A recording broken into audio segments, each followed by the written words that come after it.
സന്യാസ ദീക്ഷയ്ക്ക് ശേഷം പേര് മാറ്റുന്നത് എന്തിനാണ്? സന്യാസ ദീക്ഷയ്ക്ക് ശേഷമല്ല പേര് മാറ്റുന്നത്, സന്യാസ ദീക്ഷ സന്ദർഭത്തിലാണ് പേരിടുന്നത്.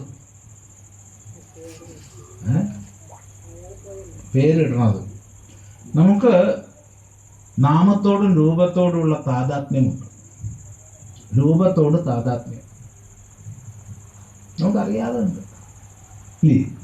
പക്ഷെ രൂപത്തോട് താതാത്മ്യം ഉണ്ടെങ്കിലും നമ്മുടെയൊക്കെ രൂപം ദിവസം തോറും മാറിക്കൊണ്ടിരിക്കുക. തിരിച്ചറിയപ്പെടുന്നില്ലെങ്കിലും ഒരു കൊല്ലത്തിലൊരിക്കൽ എന്തായാലും തിരിച്ചറിയണില്ല ഇല്ലേ? പോട്ടെ, ഒരു 5 കൊല്ലം കൊണ്ട് തിരിച്ചറിയണില്ല. ഇടയ്ക്ക് കണ്ണാടിയിൽ നോക്കിയാൽ മതി, അപ്പൊ മനസ്സിലാവും. അപ്പോ രൂപത്തോട് താതാത്മ്യം ഉണ്ടെങ്കിലും നമുക്ക് തന്നെ അറിയാം എന്ത് ഇതിൽ അർത്ഥമില്ല എന്നുള്ളത് അറിയാം. ഇതിൽ യാതൊരു അർത്ഥവും ഇല്ല, ഇത് ദിവസം തോറും മാറുന്നതാണെന്ന് അറിയാം. പക്ഷേ നമുക്ക് പേരിനോടുള്ള താതാത്മ്യം കുറച്ചും കൂടി സൂക്ഷ്മമാണ്,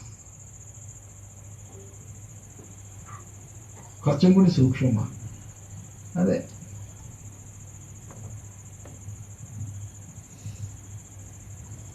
ഒരാൾ നമ്മളെ നോക്കിയിട്ട് നമ്മൾ തെറി എന്ന് വിചാരിക്കുന്ന ഒരു വാക്ക് വിളിച്ചു എന്ന് വിചാരിച്ചോളൂ. തെറി എന്ന് ഞാൻ പറഞ്ഞിട്ടില്ല, ഭാഷ മനസ്സിലായില്ലേ? നമ്മൾ തെറിവാക്കെന്ന് വിചാരിക്കുന്ന ഒരു വാക്ക് നമ്മളെ നോക്കി വിളിച്ചു, അതേ വാക്ക് നമ്മുടെ പേര് പറഞ്ഞു വിളിച്ചു. എപ്പോഴാണ് നമ്മൾ അധികം ചൂടാവുക? പേര് പറഞ്ഞു വിളിക്കുമ്പോഴാണ്. ആ പേരിനോടുള്ള താതാത്മ്യമാണ്. അപ്പൊ അതുകൊണ്ട് ഇതല്ല നീ, ഇതിനോടുള്ള താതാത്മ്യം എനിക്ക് ഇല്ലാതാവണം എന്നുള്ളത് കൊണ്ട് ഗുരുനാഥൻ അടുത്ത് ചെന്നപ്പോൾ ആദ്യം ഒരു പേരാണ്ട് മാറ്റി. ബ്രഹ്മചര്യ ദീക്ഷയിൽ ആദ്യം അറിയപ്പെട്ട പേരങ്ങോട്ട് മാറ്റി, ബ്രഹ്മചര്യയുടെ പേരിട്ടു.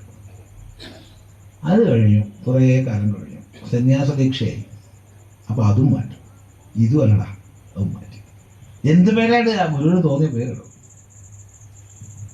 അപ്പൊ ജീവിതത്തിൽ 2 പ്രാവശ്യം അങ്ങനെ പേര് മാറ്റുമ്പോൾ പേരിനോടുള്ള താതാത്മ്യം പോകുന്നതാണ് വെപ്പ്, സങ്കല്പം.